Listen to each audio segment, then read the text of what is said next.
history nerds and historians. My name is Krystina, and this is Effed Up History. This is where we talk about a little tidbit from history that's super fucked up, coming at you like, I don't know, 5 days late, but I am determined to give you an episode every single week, even if that is Friday night after I get off work. Friends, we have reached the end of the wives of Henry VIII. This is not the end of the Tudor series, but this is the end of the saga of the wives. So we have talked about Catherine of Aragon, Anne Boleyn, Jane Seymour, Anne of Cleves, Catherine Howard, and now today we are going to talk about Catherine Parr, the third Catherine. He really had a thing for Catherines and Annes, right? Without further ado, sit back, relax, and practice your oh good god, what the fuck faces.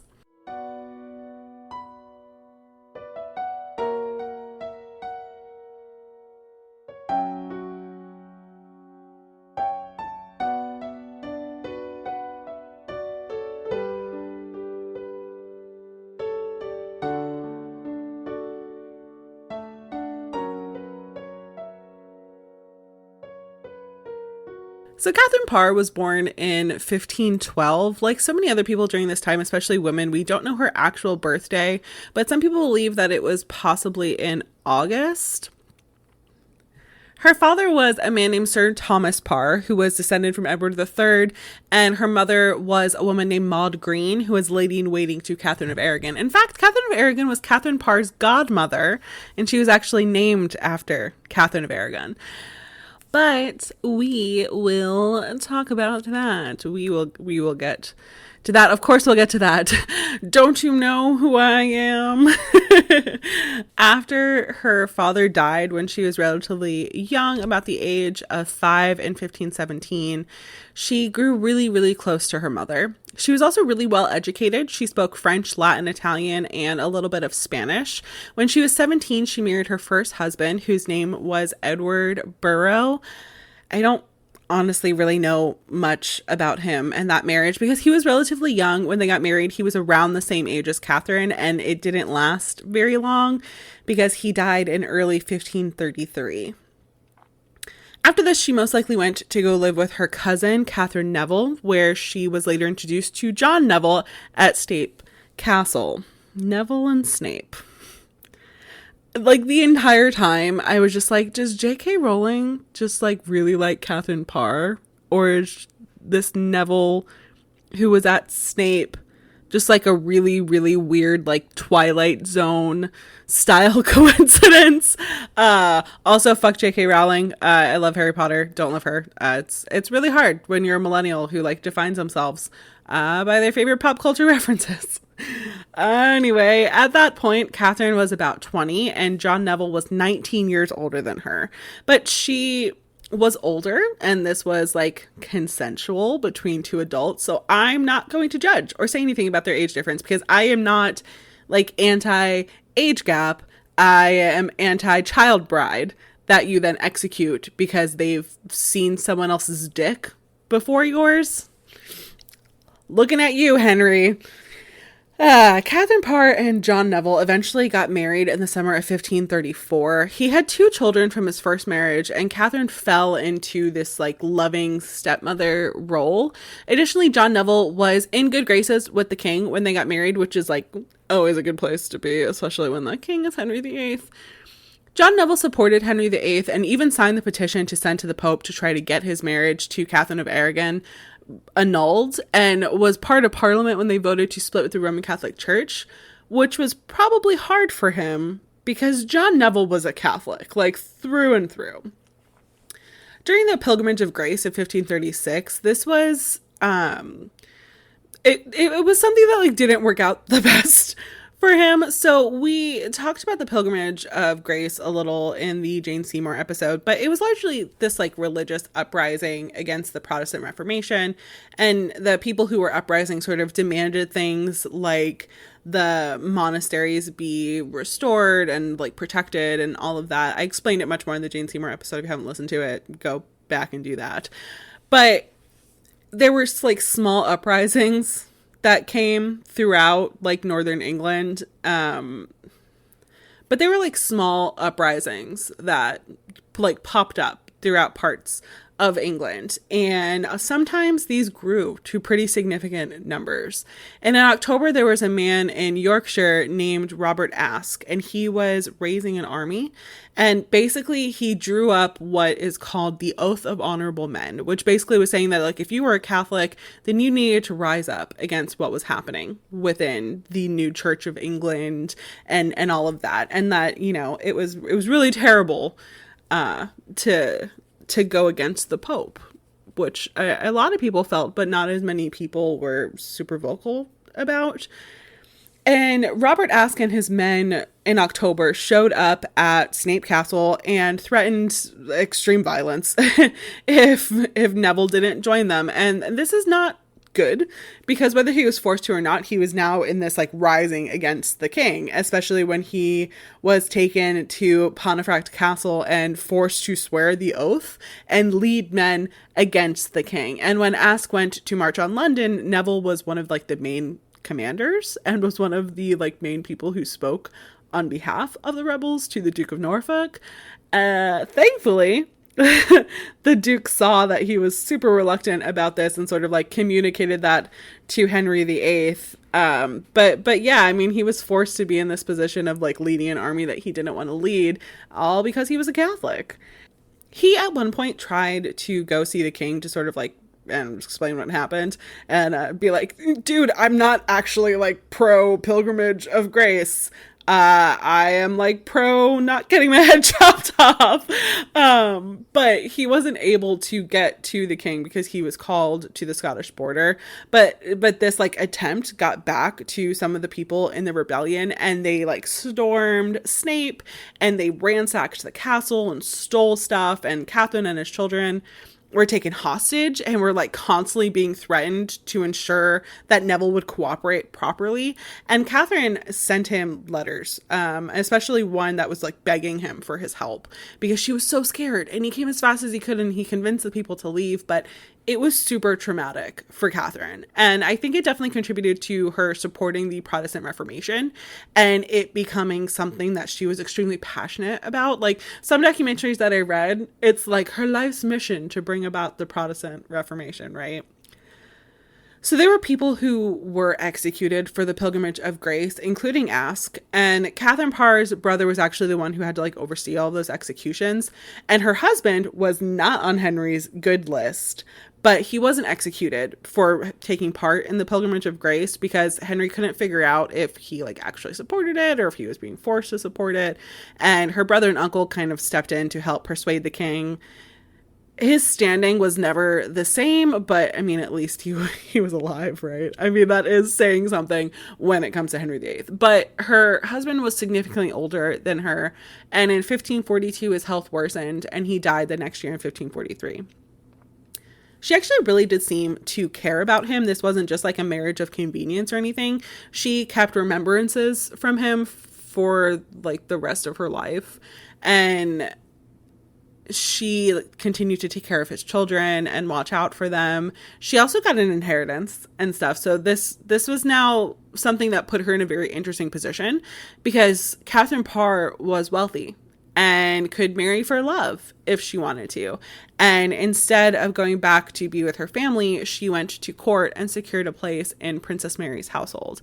And that is where she met Thomas Seymour, not Henry VIII, Thomas Seymour, who was Jane Seymour's brother, and they felt very much in love and were planning on getting married. And at this point, I'm sure you're like, Krystina, what about Henry VIII? My dear Bartholomew, you were so impatient, but I love you, so let's talk about him. After Henry had his fifth wife murdered, he was looking for another victim. I mean, partner. Sorry, partner, wife, what have you. And a lot of people thought that he was actually going to take back Anne of Cleves. There were rumors of this, like, even before Catherine Howard was executed, but he was not interested at all at this point. And it would have been incest, right? Because she was declared the king's sister. But he still needed a wife because, of course, he needed another son. Like, the only thing that, like, pushes him along and is the only motivation for King Henry VIII is children, right? So Henry was now towards the end of his life. He was probably thinking back on his wives and the decisions that he made. Catherine Howard, maybe she was a little too young and a little bit too carefree. Anne of Cleves was just apparently too ugly. But she wasn't. But we'll move on. Jane Seymour gave him a son, so she was great. And she was like the best wife ever. And she was rather meek and submissive for the most part. So she was absolutely perfect, but she died. And Anne Boleyn was a flirt, which he didn't like. Well, I mean, he didn't like towards the end. He liked at the beginning, not towards the end. And then there was Catherine of Aragon. He was married to her for the longest, for a really long time. They were partners. She was strong, maybe a little too strong, but, you know, it worked. She was very sure of herself and very confident in her role as queen consort. And he did say that if he could marry anyone else again in his life, that he would marry Catherine of Aragon, but she died a long time ago, and he, you know, he couldn't go back to marry her again. But there was this new woman in court, a lady in waiting to his daughter Mary. She was very close to Mary and cared about her.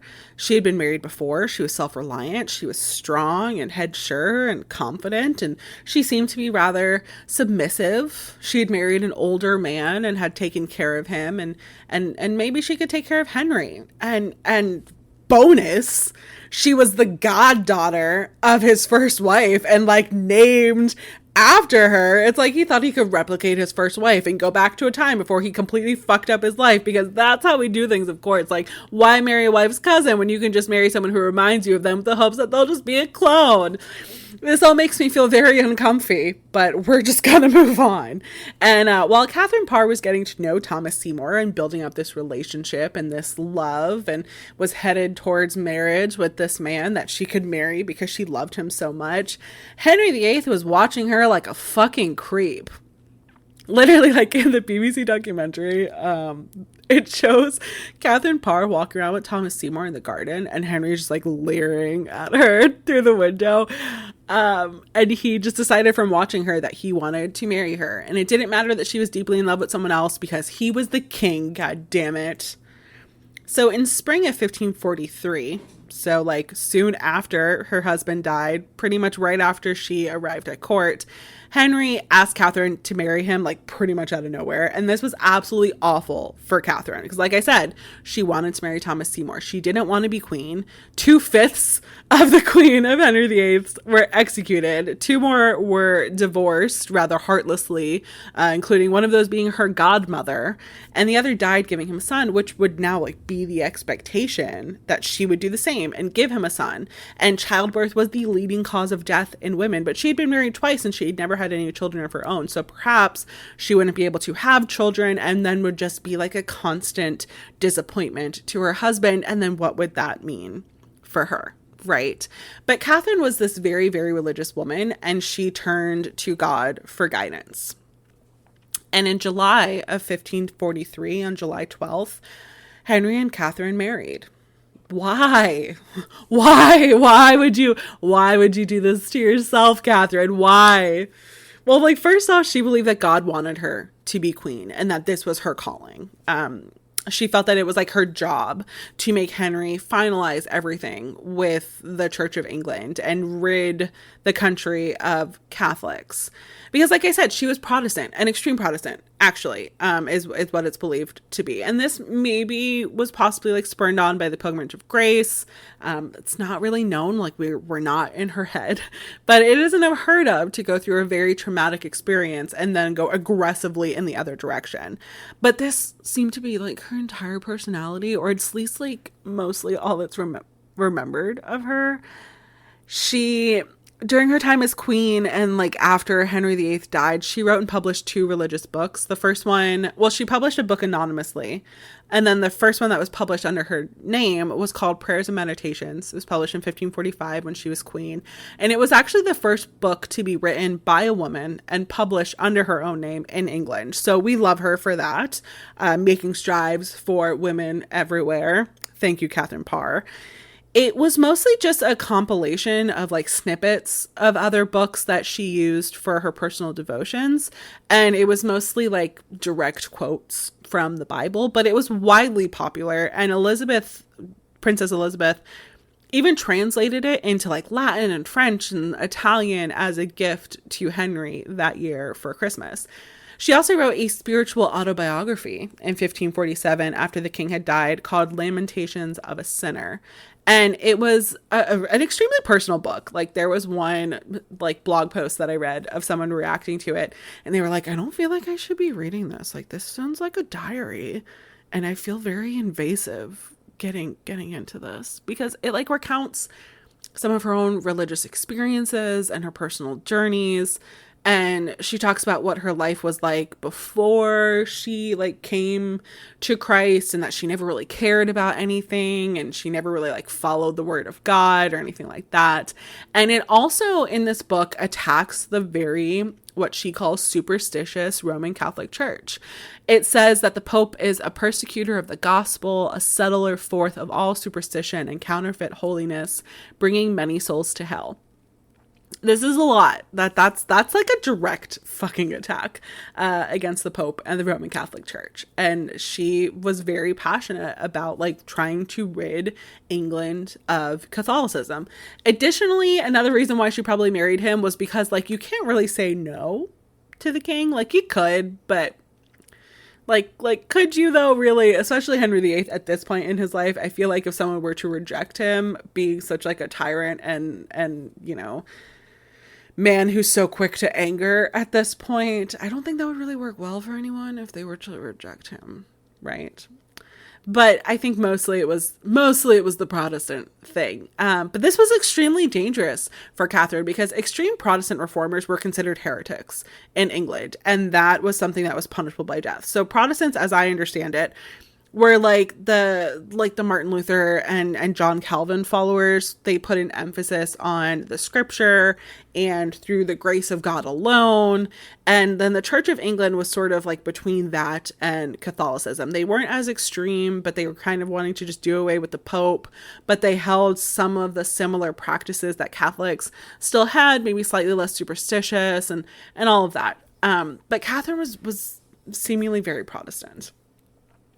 And she was also very motherly. Her two stepchildren were set up well from her first marriage. Her stepdaughter was made a lady in waiting for her, and her stepson's wife was also given a position as a lady of waiting with her. She also convinced Henry to reconcile his relationships with his two daughters as well. He was speaking to Mary again, but she was not like, I call her Princess Mary because that's like what Eustace Shapley will like always call her when you read his things. But at this point, like she technically wasn't a princess. She was a bastard daughter, and as was Elizabeth as well. And Catherine Parr convinced Henry to fix this with them. And because of her, Mary and Elizabeth were added to the line of succession behind his son Edward. So it would be in 1543, he declared that it would be Edward who would inherit the throne. And then after Edward, it was his wishes that Mary would inherit the throne. And then after Mary, it would be Elizabeth. And this comes back later. We will talk about this in when we talk about Edward and Jane, Lady Jane Grey. But we're not going to talk about that today. And Catherine, additionally to being very motherly, was also a great nurse. She had experiences looking after her husband, and she had experience looking after unhealthy husbands. I mean, at this point, she had two husbands that died, and one of them was almost double her age when they married. And so she was used to being with an older man and all of like the sicknesses that come later on in life. And she became the main nurse that would help Henry, especially with his ulcerated legs. And in 1544, it seemed like this new marriage was empowering him and making him really strong and happy. And he did what he loved to do and went to war with France. Again, like the peace and the war and the peace and the war. Isn't there a book about war and peace? Like, it just, what is it good for, man? And when he left for Paris, he left Catherine as regent. And I need to specify Catherine Parr was left as regent, because I am just having flashbacks of Catherine of Aragon being left as regent when Henry went to France. But this time, Catherine Parr did not defend the country from Scotland. She did not win any battles at Flodden, but she did hold prayer meetings in her private quarters and spread the Protestant gospel. And some people did not like what she was doing, like Stephen Gardiner, who was the Bishop of Winchester, who was a very close advisor of Henry VIII, and he really, really, really disliked Catherine Parr's Protestant ideals. He wanted to return England to, like, what the Church of England was originally like, and to do so he would have to take down Catherine and her extreme beliefs, because she was trying to change the country too much and trying to push everything out when they were trying to take a little bit more of a moderate road. And to do this, he would have to take down Catherine. And like, can we just please leave the wives alone and just let them do their things? Like, I'm so sick and fucking tired of reading about Henry's advisors getting involved, because that does not end well for the women, like 4 out of 5 times so far. And the only one that I exclude from this list is Jane Seymour, and that's because she died before anyone had the chance to turn Henry against her and fuck over her life. Like, she died, that's super sad, but like, maybe she was the luckiest one. Well, no, I guess Anne of Cleves was probably the luckiest one. I guess Jane Seymour was the second luckiest one, being that she died before Henry had the chance to fucking despise her. So for the next year and a half, 2 years or so, Henry was away in France, and Catherine was just sort of doing her thing, working as regent and all of that.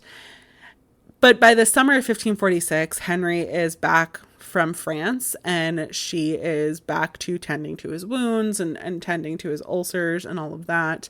And as she was doing this, she tried to convince him to fully purge England of Catholicism and cleanse the church of superstition, meaning Catholicism.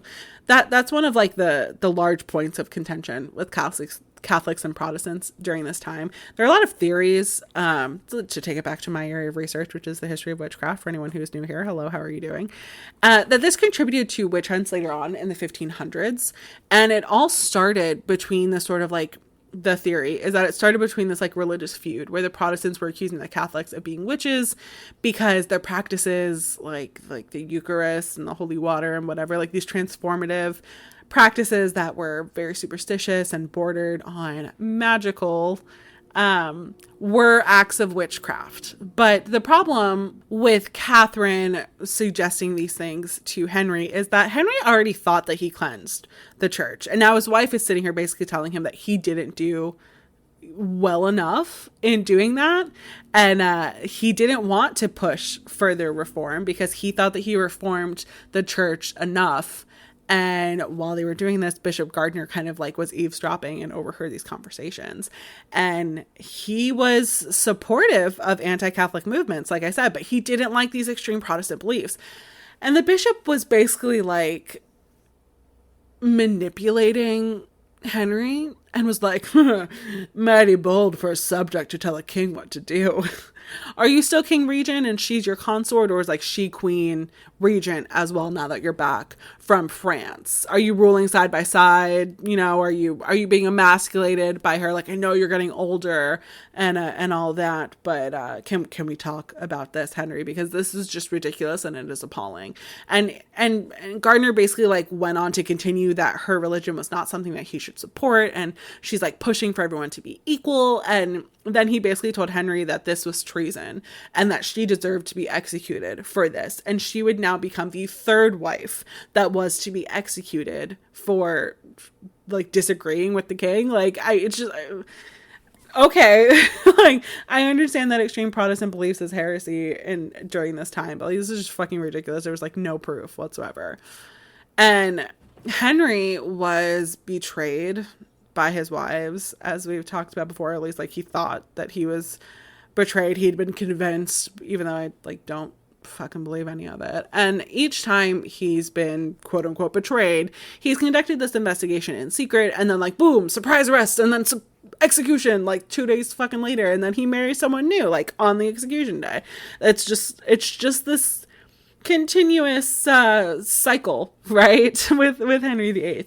So he decides that Catherine Parr is going to be arrested, and it looks like the wife that we thought was going to be like Catherine of Aragon is really coming to the same fate as Anne Boleyn and or Catherine Howard. But somebody has got this Catherine's back and tips her off, and now she has this decision in front of her that is basically like, do I hold tight to my personal convictions and beliefs, knowing how Henry is and knowing that this very well may be then like for me? Am I willing to become a martyr for this cause and for my beliefs, or do I push aside my personal beliefs so that I can stay alive? And Catherine chose the latter. And she went and confronted him. The BBC documentary that I watched was him basically being like, why don't you finish what you started the other day?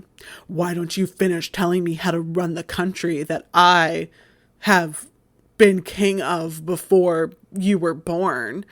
You seem to have big ideas. Like, let's fucking hear them. You got big ideas about the church and my inadequacies. Like, why don't you fucking teach me? Enlighten me, sweetheart, darling, other words of endearment that are said with malice.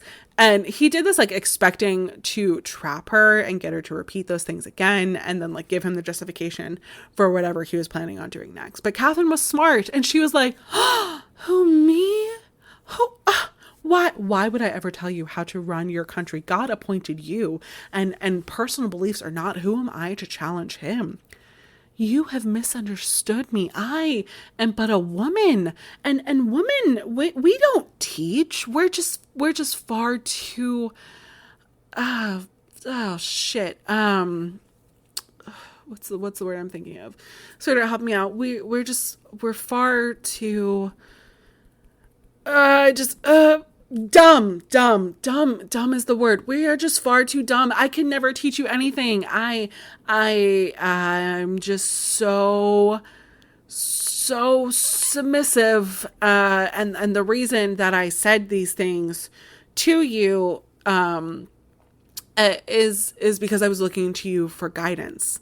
These were things that I had heard, and I was just trying to see like if there was any truth to them. And how you're acting now, I can see that there is no truth to them. Thank you so much for guiding me in this. It was just far too complex for me, a lowly and, oh shit, what was that word again? Dumb. Yes, thank you, sweetheart. Yes, just dumb woman.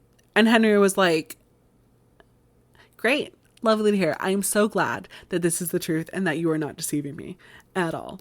But I mean, someone who is like so passionate about religious reform couldn't continue to push this religious reform if her head was no longer on her shoulders, right? And by executing the queen for these ideals of Protestantism and religious, pursuits and all of that, may be detrimental to the cause rather than helping the cause. And Henry on his side believed that this was like finally the wife that wouldn't betray him, that it took him until the end of his life, but he finally found the wife that would be everything that he was looking for. And he didn't really have time to fully enjoy that reality that he believed that he deserved, because on January 28th, 1547, Henry died at the age of 55 of natural causes. Before he died, he made sure that she would be taken care of, that she would be given an allowance of £7,000 per year, which we know I love to calculate. So according to the Bank of England inflation calculator, that would be almost £4.1 million in 2021. He also said that she would continue to be treated as queen, which I don't like really fully know how that would work, but whatever. And she also became the guardian of Elizabeth, who at that time was about 14 years old. Soon after, Thomas Seymour conveniently arrived back at court. Now, I wonder if he left so that there wouldn't be like another Catherine Howard situation, because people knew that there was something going on between the two of them, but she didn't have to worry about like not being a virgin because she was married twice before. And 4 months later, after King Henry's death, Catherine was finally able to marry the man that she loved and that she believed that she deserved, Thomas Seymour. And they actually married in secret because they knew that their marriage wouldn't be approved because so little time had passed since Henry's death. And when people found out, it was very scandalous. She pissed off a lot of people, including Henry's children, by doing this. And Mary and Edward were both kind of like done with her. And Mary, at one point, I read, tried to convince Elizabeth not to speak to her anymore at all, which was a little difficult considering that she lived with Catherine and her husband, Thomas, for a while. But we'll talk about more about like Elizabeth and Catherine and Thomas Seymour in a few episodes, because it's just really weird and uncomfy, but we'll get to that. And Catherine, at the age of 35, became pregnant with Thomas Seymour's child. This was her first child. She had been married 3 times and had never been able to get pregnant before. But at the age of 35, here she was, very pregnant, which is, I think, just like some kind of irony in this whole thing and in the grand scheme of this story, because the moment that Henry's first 2 wives reached their mid-30s, they were cast aside because they couldn't have children anymore, and he just like wanted a son so badly. And here was his last wife at the age of 35 who outlived him, married and pregnant. And I just like, I don't know, there's some sort of like poetry in that coincidence, not coincidence, but you know, I don't know, poetic universal justice or something like that. On August 30th, 1548, Catherine Parr gave birth to a daughter that they named Mary. But it is reported that after she gave birth, she started becoming uncharacteristically hostile towards everyone. And unfortunately, this was an early symptom of her becoming very ill. She soon came down with a fever, and she most likely had childbed fever. And she died 6 days later on September 5th, 1548, just like Jane Seymour. And it's really interesting. And this is probably just because like I'm viewing her in this lens of having spoken about Henry and his wives for like the last 6 weeks. But she really does seem in a rather way similar to a lot of Henry VIII's wives, especially the first 3. And there we have it, the wives of Henry VIII.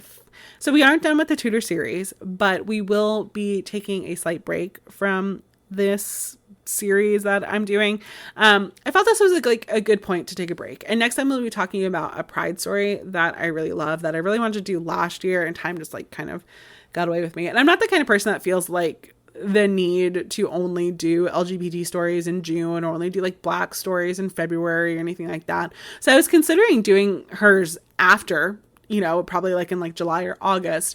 And then I moved to Salem and just became like obsessed with learning about that. So yeah, anyway, see you next time with a pride story. And then we will talk about Henry's children and the true crime story that I've been wanting to do for like 6 months already. So thank you so much for listening today. If you like what you heard and want to hear more, please consider subscribing or leaving a review or joining my Patreon. I'm super excited. And I just like, before I officially log off, wanted to say thank you because I hit 2,000 downloads this week.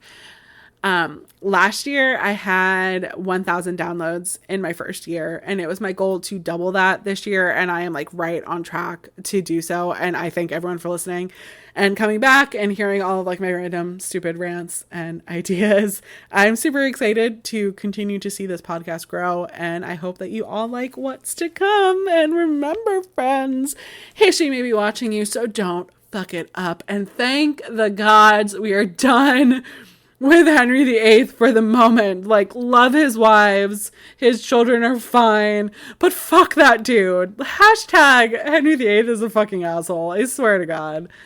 Okay. Bye.